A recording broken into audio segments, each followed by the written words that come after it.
Welcome to No Apologies. I'm Dana Lash. The January 6th show trials may be the original and ultimate whataboutism. See, whataboutism, just to be clear, is what your kid might say to you if you punish them for, I don't know, like stealing a cookie before dinner, and you don't punish their sibling for the same thing. Whataboutism often is used to debunk someone's argument. Oh, you're just using whataboutism, bringing up someone else's wrongs to deflect from what you did wrong. Well, yeah, when it comes to the January 6th Capitol riots, you're right. It's whataboutism, but not the way you think. See, the left trying to hold January 6th as relative to the years of lawless violence and destruction, that is the original whataboutism. So let's acknowledge this January 6th show trial for what it actually is. It's a political witch hunt. There are a few arguments that Democrats are making for this January 6th investigation. One is that we just dang nearly lost our republic. Now, we all know that's a joke. As I've said before, the Viking horns cosplay guy, the guy who actually was like whining in jail because he didn't get organic food, and that's completely God's honest truth, they were not moments away from commandeering our nuclear arsenal. The Republic was not going to fall. It is not the worst attack since the Civil War. If you were alive for September 11th, you understand the sheer terror of that day when the Twin Towers fell, when the Pentagon was hit, when Flight 93 was luckily brought down by brave passengers before it reached what experts believed was its intended target, the White House. And September 11th aside, here's some video of the massive surge and attack on the White House by far-left rioters only months earlier to January 6th, in which 150 Secret Service members, actually this was a span over a weekend, 150 of them were injured in the span of a weekend, Capitol Police and Secret Service. The intensity of that attack is worth remembering. The president had to be moved to a bunker, if you recall, because the Secret Service line was that close to breaking. Here's the thing. It's worth noting that there has been no commission created about any of the unrest that took place, when they set the church on fire. Also, no commission created to look into all of the riots, all of the property damage, the arson, the assaults that took place after Donald Trump won election in 2016. Do you remember all of that? The weekend of just utter mayhem, in which there was rioting and looting in the streets of Washington, D.C. by people, leftists, who were upset that Trump won the presidential election in 2016. I don't remember any arrests or solitary confinements for any of those participants. No tracking down of any militant groups. No generals saying that they wanted to understand the white rage that caused, for instance, the May 30th siege on the White House, which you're seeing here. Nobody has been named an insurrectionist that was involved in either that or in the 2016 or in the years leading up. So here's Attorney General Bill Barr pointing out the media's failure to portray what happened on May 30th in the riots at the White House. Well, the message is sometimes communicated by the media. I didn't see any video being played on the media of what was happening Friday, Saturday, and Sunday. All I heard was comments about how peaceful the protesters were. I didn't hear about the fact that there were 150 law enforcement officers injured and many taken to the hospital with concussions. So it wasn't a peaceful protest. We had to get control over Lafayette Park, and we had to do it as soon as we were able to do that. 150. CBS actually doubted what he was saying, and they went and fact-checked it to make sure, and what they found is that actually there were a little bit more than 150 law enforcement officers. So there is one clear whataboutism that we must bring up. What about the attack on the White House? What about the burning of the St. John's Historical Church there in Lafayette Square? What about the 150 Secret Service and law enforcement officers that were injured that day? And what about the fact that nothing was done about it? What about no media coverage? What about no mass arrests? No show trial like the one we're watching now. What about that? I mean, we all know why the media ignores those obvious whataboutisms, because the media and Democrats are only interested in enforcing the law and punishing offenders when it suits their agenda. It's just that simple. We all understand this. On this whataboutism alone, the entire January 6th investigation is discredited. And the whataboutisms aren't limited to the attack on May 30th, where the president had to be moved to the bunker. There were daily attacks on the government across the country all summer long. This is the Portland Federal Courthouse, which was attacked near daily by BLM and Antifa rioters for months and months on end. Again, think about what you saw, and that's a federal building, by the way, on January 6th, and then watch this. And ask yourself, is what happened on January 6th at the Capitol equal, worse than, less than this attack on a federal building? So the Democrats' argument that the Republic nearly fell on January 6th, so we need a commission, is discredited. What about the fact that our entire country, in city after city, had been under siege and burning for almost a year? Again, Democrat argument is discredited by this whataboutism. You can't care about one siege on the government and not the dozens of others. If you don't enforce the law equally, the American people stop listening and caring because they know the system is rigged. So the Republic is going to fall on January 6th, and the Republic was under attack all summer long anyways, and the Democrats could have cared. Honestly, I don't think they could have cared any less than what they demonstrated. So let's move on to the next argument as to why Democrats say we need to endlessly, in addition to, by the way, 2 other investigations, one with the DOJ and one with the FBI, investigate January 6th. The Democrats believe the January 6th commission is necessary because they say January 6th was an attack on our brave, beloved police. Yes, you are supposed to believe that Democrats now love the men and women who wear the badge. And I know what you're thinking. What about defund the police? Isn't that actually literally what the squad called for? I mean, she said defund the police means defund the police. That was AOC's direct quote. What about BLM, who the Democrats support? Isn't that like one of their rallying cries? Abolish the police, defund the police? Stop with the whataboutisms, they say. Except this whataboutism is completely and totally accurate.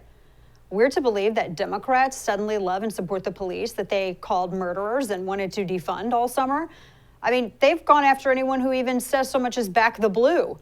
And remember, Democrat mayors, governors, and congressional members spent a year looking the other way as officers across the country were attacked by BLM and Antifa rioters. It's painful to watch again, but you need to, and you need to remember.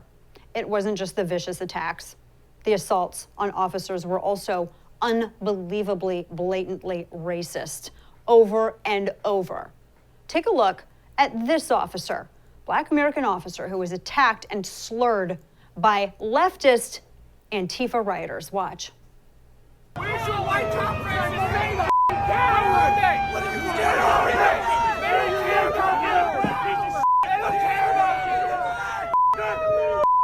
You can't do it!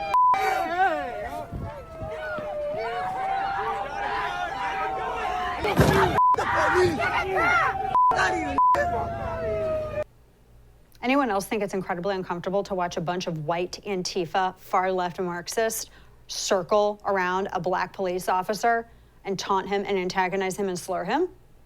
Here's another racist gem from Antifa rioters. Take a look. This time it's in Portland. Fuck you! Fuck you! Fuck you! Fuck you! Fuck you! Fuck you! Fuck you! Fuck you! Fuck you! Fuck you! Fuck you! Fuck you! Fuck you!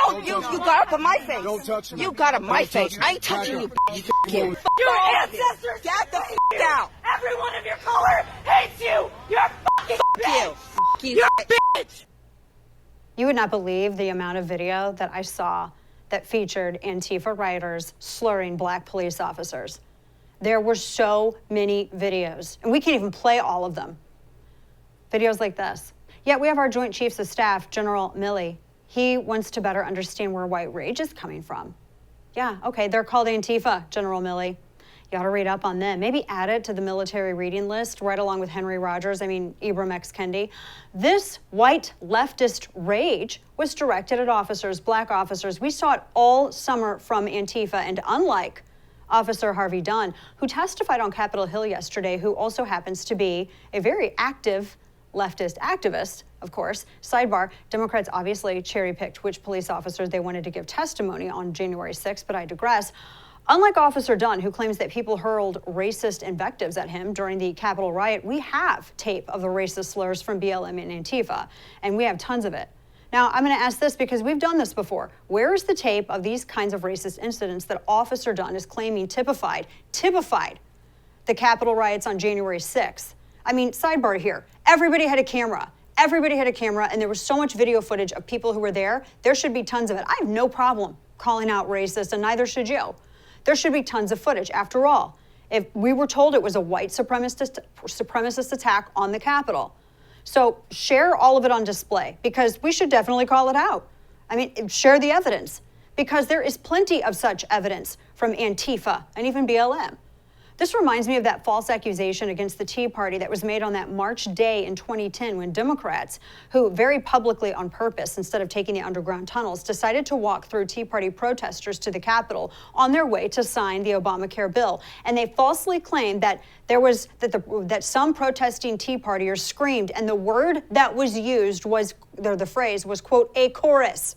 They said there was a chorus of racial slurs. That's a direct quote from Emmanuel Cleaver, a chorus of racial slurs in front of thousands of cameras, including those phone cameras carried by Representatives Andre Carson, Emmanuel Cleaver, and the late John Lewis. And despite my friend and late boss, Andrew Breitbart, offering a $10,000 reward, no video footage from the thousands of cameras, including, I might add, and I know because I put all of this video together, no video at all, even from all of the people who were right there and face to face with these congressmen coming in. There was nothing at all whatsoever that corroborated a single thing of what they said.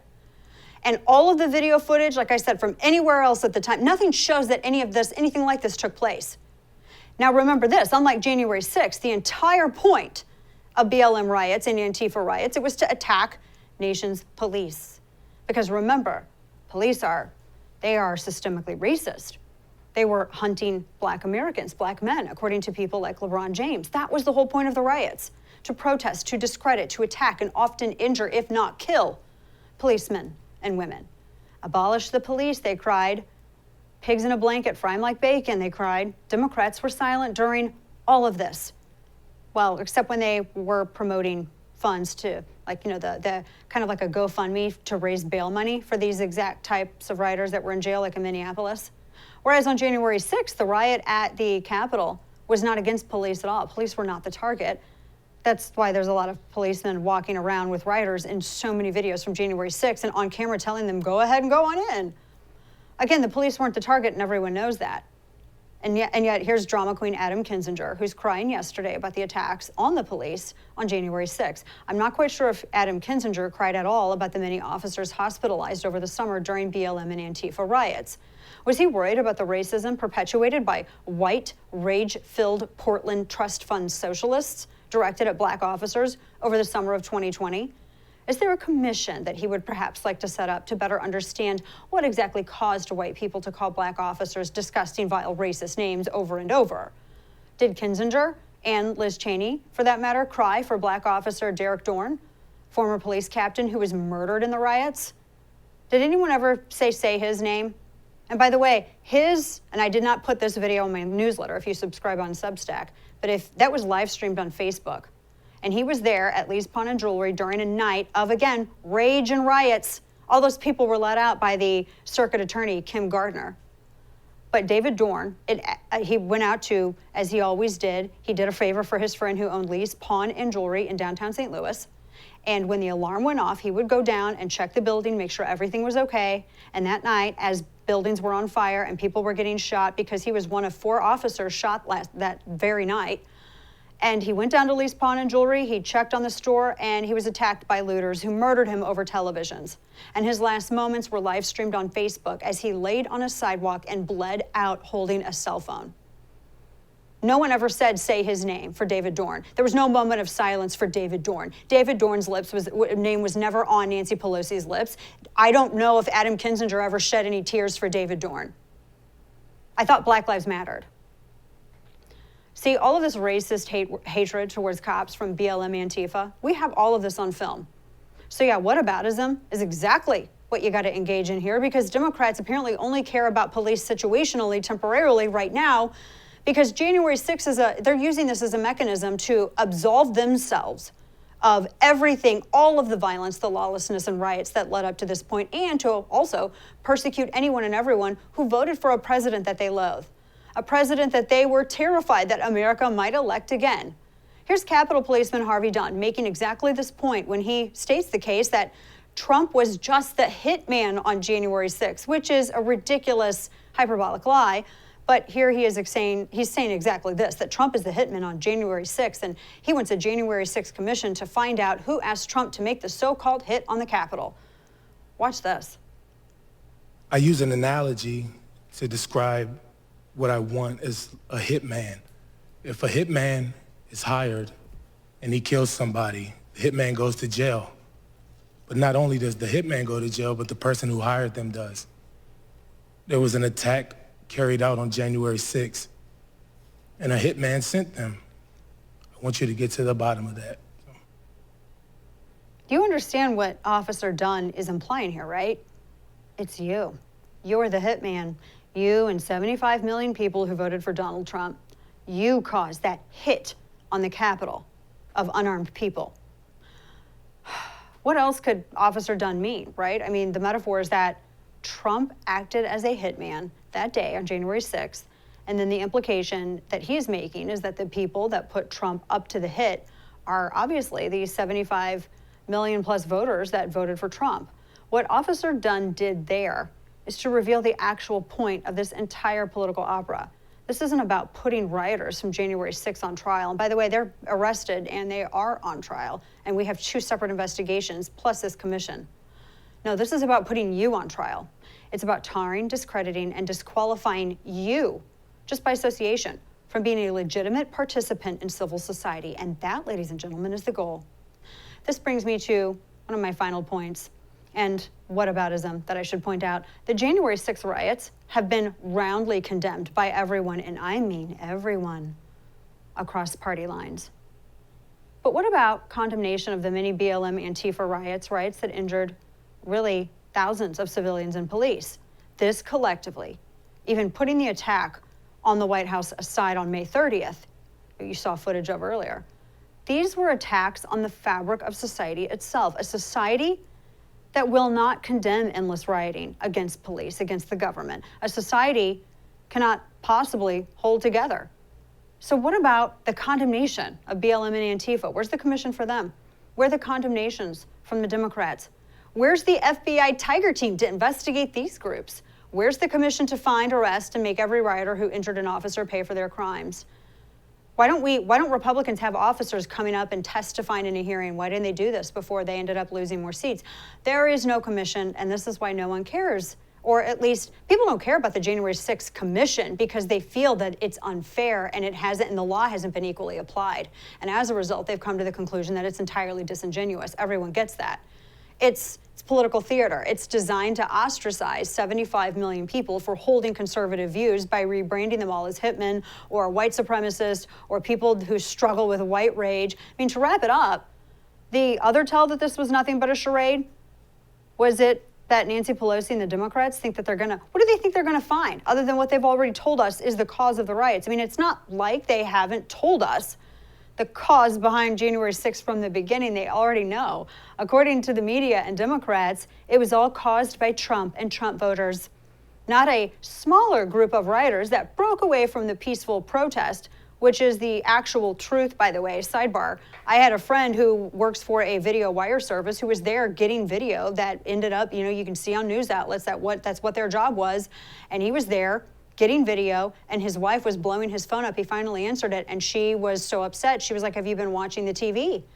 And he was on one side of the Capitol, and apparently everyone else was on the other side of the Capitol, which if you've ever been to the Capitol complex, it's a pretty big complex. I've been there before. I've been there before on the same day to speak at 2 different events on either side of the Capitol. That's not a joke.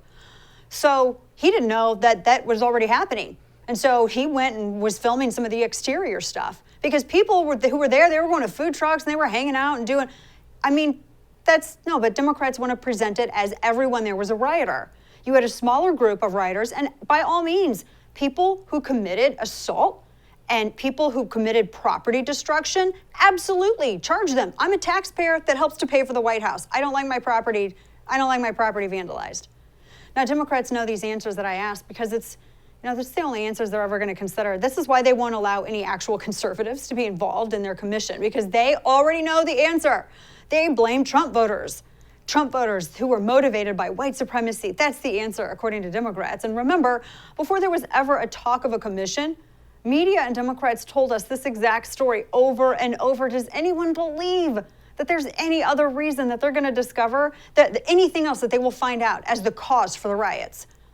Climate change? I don't know. For instance, are they going to probe the possible role that Antifa and BLM agitators may have played that day? A lot of people have talked about it. You can't even bring it up, apparently. Don't talk about the fact that the one guy who took video and sold it to CNN of Alicia Babbitt, who was shot there in the hallway entering the chamber, that was a guy who actually is a leftist activist. This is all fact, and he did take video footage of it and sold it to cable news, and that's what they ended up airing. But let's not talk about that, because that has nothing to do with January 6th, right? That's what we're told. Will any of these, Democrats address at all the possible embedding? Will they talk about this? Because think about the Gretchen Whitmer kidnap scheme. There were FBI agents that were involved in the inception of it. When you have even everyone from hardcore evangelical Republicans to capital L libertarians all talking about entrapment, there might be some common ground there. But you can't talk about any of this. What about the lack of preparation by our government that day? Let's return really quickly to that Bill Barr interview. This was after the attack on May 30th that was on the White House, because here, Barr's being accused of being too harsh on the rioters because, of course, May 30th during the siege on the White House, he was, I guess you were just supposed to let people run rampant. But pay attention to Barr's answer, because it's incredibly relevant to the Capitol Police response, or lack thereof, on January 6th. Here he talks about why it's necessary for the police to be incredibly prepared when dealing with riots or even the potential for riots. Watch. It's important when you're dealing with civil disturbances to have adequate forces at hand and out and about, so you can control events and not be controlled by events. And that it's more dangerous for everybody if you have these wild melees with thinly manned police lines running after protesters with batons, and that it's important to have adequate forces on the street. And so we were encouraging them, where they were stretched thin, to call out National Guard if necessary to restore order. That's what I was talking about. Yeah, so what about that? Well, this January 6th commission, Nancy Pelosi and the Democrats, they've convened. Are they going to look into the lack of preparation, the lack of Capitol Police or National Guard presence? I have to tell you, I mean, I've been to so many different events at the Capitol, so many protests, so many rallies, et cetera, et cetera. I have never been to one that is either left or right where there wasn't a ton of police. And I'm talking about the Capitol complex. What happened that day is exactly what Bill Barr described. The lack of preparation for January 6th was insane. The Capitol building already had a kind of a security problem. If you've ever talked to anyone who works in the press and is working in D.C., they'll tell you. But we all know a commission is not going to find anything other than what they've already decided is the reason for this. I don't even know why they convened a commission, because they already have their answer. All this is designed to do is one thing: put about 75 million people on trial for a crime that Democrats decided that they've already committed. You can simultaneously condemn the acts of violence perpetrated by those who, as I said, broke away from the peaceful gathering on January 6th, and also with full confidence state that Democrats are hyping up that afternoon as a way to absolve themselves of the years of leftist violence that they not only encouraged, but promoted bail funds for and used as a get-out-the-vote mechanism. Democrats have zero moral authority or consistency here. They should match me in my consistent condemnation. And when they and the left at large acknowledge the violence of their fellow ideologues in their left-run cities, when the media can stop lionizing and defending and ignoring and more ignoring the violence, stop blaming Trump for the attacks on journalists covering the riots, when big tech can stop enabling the violence of the left, when the entirety of the left can match just 1% of the consistency that we have had on the right towards violence as some sort of legitimate form of protest, then they can speak out on January 6th. Unfortunately, without their doing any of this, we're left to assume that they don't know actual violence or an insurrection so much when they see it. Thus their silence on Antifa and BLM. Because of this, their remarks are wholly without legitimacy. It's the First Amendment for a reason, but our right to free speech seems to be slipping away, and some Republicans are just kind of sitting back and letting it happen. We'll talk to Michael Knowles about this. He's got a book out about it, and we'll break it down next. Black Rifle Coffee Company is a veteran-owned coffee company serving premium coffee to people who love America. Veteran CEO and founder Evan Hafer spent over 7 years on the ground overseas with U.S. Special Forces and as a CIA contractor. And he had his own coffee routine the whole time, apparently, because that's dedication. Black Rifle Coffee is committed to Evan's mission of supporting veteran, law enforcement, and first responder causes. So as summer winds down, which is so depressing, Black Rifle Coffee Company invites you to enjoy your coffee. Get off the computer. Stop arguing with randos on the internet. And whether you're brewing the perfect cup of pour over or just cracking open a can of 300 on your next backcountry mission, Black Rifle Coffee is your friend. They're there to fuel your way wherever the summer takes you. So head on over to blackriflecoffee.com/DanaTV and order yours. Use code DanaTV at checkout for 20% off your purchase and your first coffee club order. Fuel the rest of your summer with America's coffee, Black Rifle Coffee.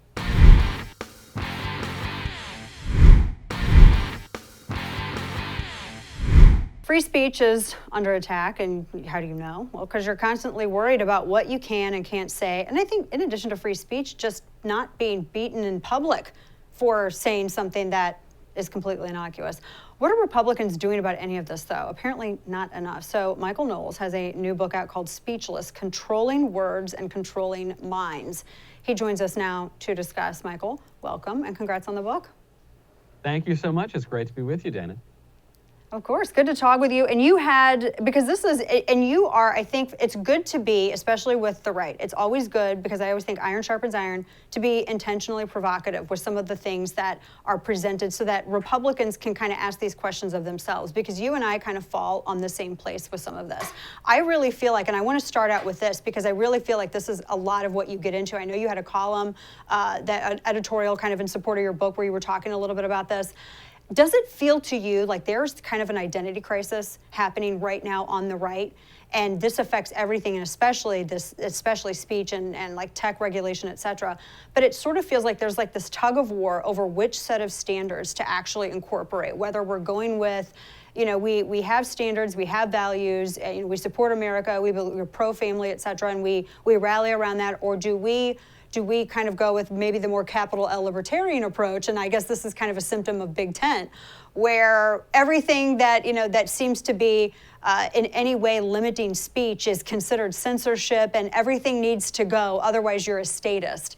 It seems, I feel like this might be rhetorical, but do you get that sense that that identity crisis is happening? Certainly, even beyond the speech issue, the question is, what do conservatives stand for? Right now, many conservatives are embracing transgenderism in California and accusing Democrats of being the real transphobes or something like that. And the transgender issue, I think, is an important one, because if conservatives can't conserve the women's bathroom, then they can't conserve anything at all. And so for the past 30 years, we can't agree on what we believe. And so the only thing Republicans have really been able to accomplish, with few exceptions, is temporarily cutting taxes a little bit. Well, that is how we gave the entire culture over to the left, because while it's very important to discuss free speech in the abstract, and that's all well and good, free speech in the abstract doesn't mean anything to people who don't have anything to say. Oh, that's a really good point. We're talking to Michael Knowles here in his book. I love that you get into that free speech absolutists really kind of gave it away. And I do think that there's something to this, because you get a lot into, I mean, really ultimately, just to say it, there are a lot of people who I think hide behind the idea, the concept of free speech, because they're too cowardice to actually stand up for a lot of the values that typically define what the Republican Party was or what conservatism was. And you see that a lot. Talk a little bit about that, because you call it out frequently, and I'm glad you do. And what do we even mean by free speech? I know that I agree that free speech is in crisis right now, but in many ways, you can say a lot more things than you were able to say 50 years ago.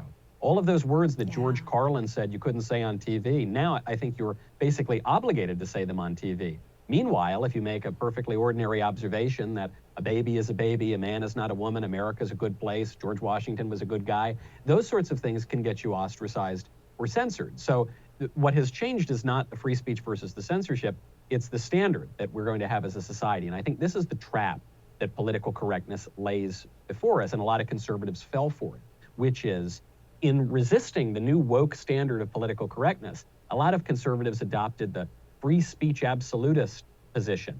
I'm not going to take your new standard, I'm going to abandon standards altogether. Well, there's nothing very conservative about that, because then the traditions of our society are abandoned, and because nature abhors a vacuum, the new left-wing standard is going to take its place. And so I think, regardless of what you believe about the restriction of speech or the limits that necessarily go along with speech, I think we all have to admit whatever we've been trying to do for the past 3 or 4 decades has not worked. And if we are in any way going to conserve or recover some of our culture that we cherish, we're going to need to take a radically different course. Yeah, one of the things that you have talked a bit about and you allude to as well, that's in the book that you have that's out now. Just to go back, like it was in California. It was like the drag queen story hour, that the library at the local library. You have to always like gear up to every morning when you log onto Twitter. Every day you like got to prepare yourself because you have no idea how is this day going to turn into just a catastrophe. And one of the first things I saw, and it erupted into this, like it was an early morning argument, and it involved a few people that we all know. But I actually saw conservatives that were saying, well, drag queen story hour, I mean, I guess, or what are you, a statist? Do you just support, I thought you supported free expression. I'm like, wait, this isn't even a free expression issue. I mean, you're talking about kids. You're talking about children who don't even know how to tie their shoes, but yet they're gonna understand the nuance of transgenderism and drag queens and everything else. And then you had other drag queens coming out and saying, yeah, that's wrong, don't do that for kids. But that was a great example because there were some people that honestly I thought were kind of some fuddy-duddy old school Republicans that took a really bizarre stance on that issue. We'll talk about delusional identities. There was a very infamously, a self-identified conservative columnist who said that Drag Queen Story Hour is one of the blessings of liberty. That sound you hear, by the way, is James Madison rolling over in his grave at the very thought of that. But I want to be as charitable as I can to their argument. What they were saying is that if we tell perverts that they can't at the library, then the left is going to tell us we can't go to church on Sunday. And so first of all, practically speaking, they're already telling us we can't go to church on Sunday. But second of all, even beyond that, to the broader point, if you're telling me that we really cannot tell the difference between a pervert jiggling for a kid and a pastor preaching the gospel, if you're saying there's no way to figure out which is which, then what you're telling me is we don't have faculties of reason, we don't have a moral conscience, and then what that means is you have to give up self-government because self-government requires that you can make those kind of distinctions. You know, the founding fathers were very clear about this. They said you can't abuse liberty to licentiousness. That's insane. Liberty means tamping down your base passions, cultivating the virtues, disciplining your will.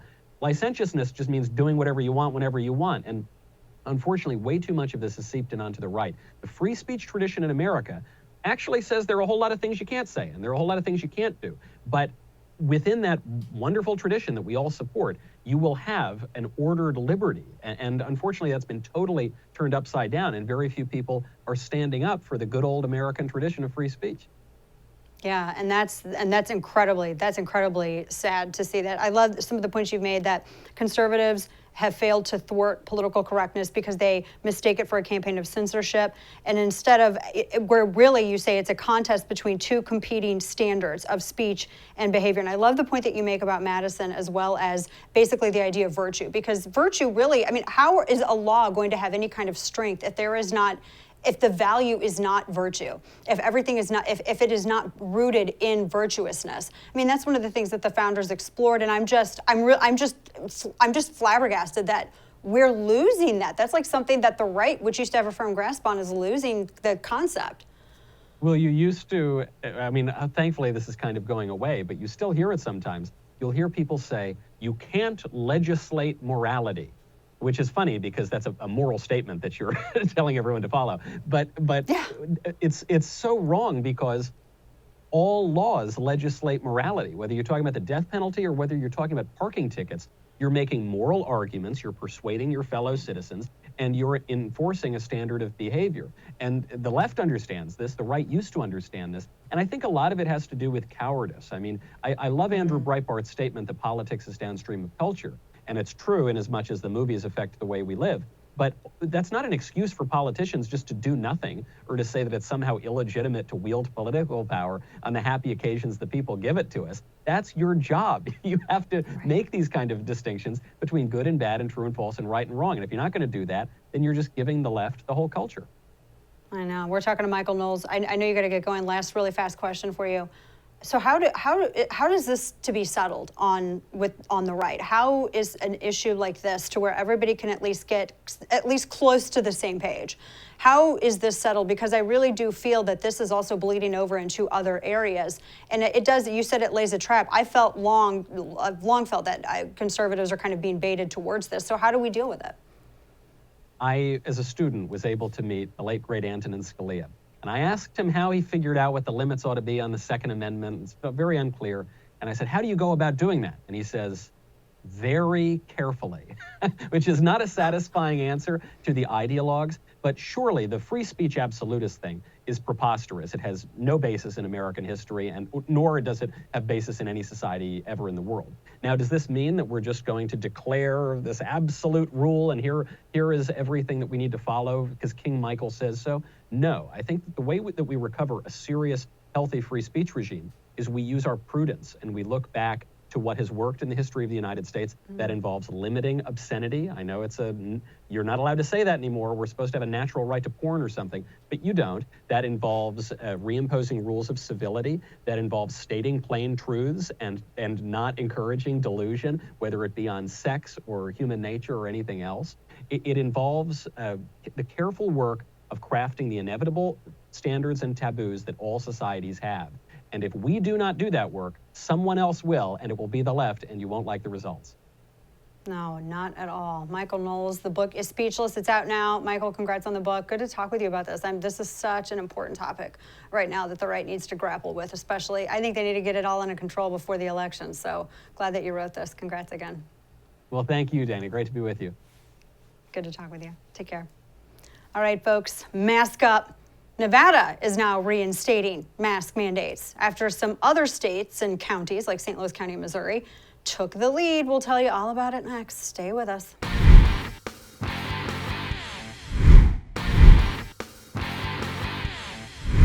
Well, first it was California that required its citizens to mask up indoors again. And yesterday, it was the CDC telling us in hot spots across the country, once again, we need to mask up indoors. And now, Nevada is masking up all over again. Apparently, it starts in Nevada at 12 p.m. Friday and is going to affect large chunks of Nevada, particularly casinos, but pretty much any place where folks gather indoors. And if you were one of those people who saw all of this coming, you're not surprised. All you had to do was look across the world for the last few months, and if you did that, you would notice many Western governments were still in lockdown all of this time. Large parts of Canada, Australia, New Zealand, off and on, all of Britain until, last July 19th. And soon, many of these places will probably be back in lockdown as the typical fall season of influenza, which is a coronavirus, and other viruses, viral, whatever the plural is, flares up, right? The point is, a pattern that many hope was a once-in-a-lifetime response is turning out to be a new precedent. Lockdowns and masks and lockdowns. Now, we want to be clear that we are only talking about masks being required in certain places at this moment. But you kind of have to wonder if lockdowns in America aren't are they like in the wings? Are they getting ready to bring this out on stage? Because all we hear are cases from the Delta variant on the rise. See, a weird thing happened, but it kind of gets hard to remember this and all of the confusion and the endless fear porn headlines. That weird thing is this, the goalpost shifted. And don't they keep shifting? You notice it, right? In the beginning, everyone was game. I mean, not entirely, but we were told 15 days to slow the spread. And everyone shared all those memes of, our grandparents or your great-grandparents went to war in World War II, so the least you could do is just shut up and sit on your sofa and watch Netflix or wear a mask outside. We all shared them, you know that.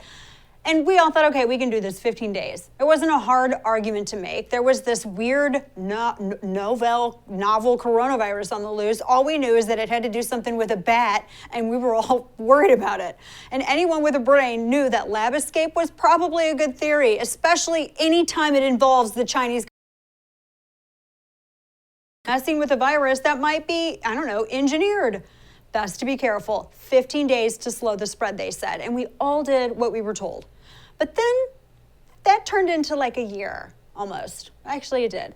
After a year and a half of living with the virus, we learned a lot about it. For one thing, we learned that if you go to a restaurant and you stand up in the restaurant, that you will totally get it. But if you sit down, then the virus actually goes over your head. Did you know that? It was science.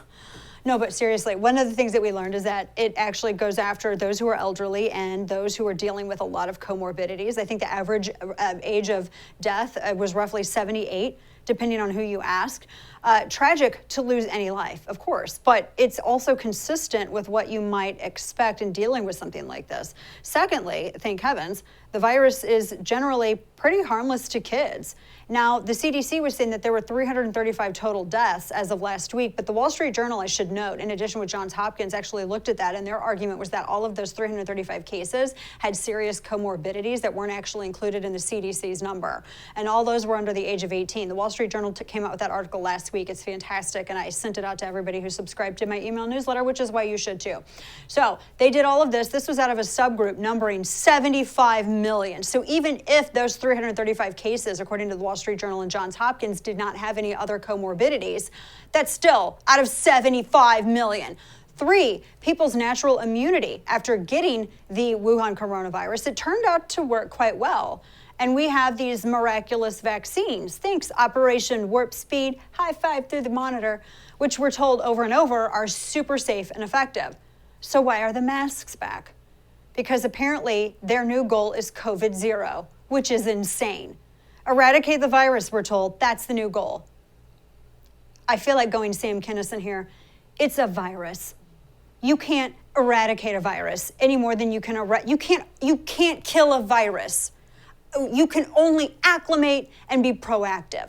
So why the masks again? After all, if you're safe, you've already had the coronavirus thanks to natural immunity, or if you're vaccinated, it's the million-dollar question. No one's asking. Do you know it's not on the CDC website? Yours truly looked.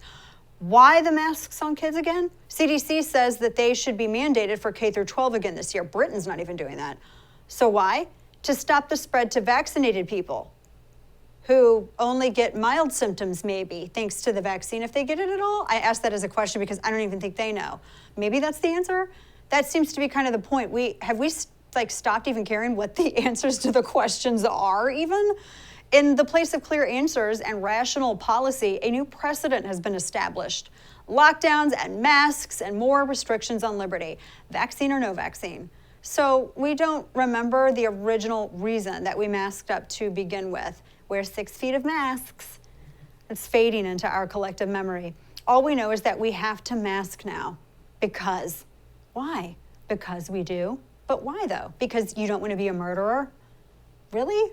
The miraculous mRNA vaccines, they can't change that, I guess, after all, but make sure you get one or you're going to hell. If you don't get your vaccine, you're probably a devil-worshipping baby eater. I mean, this is kind of what you're told, isn't it?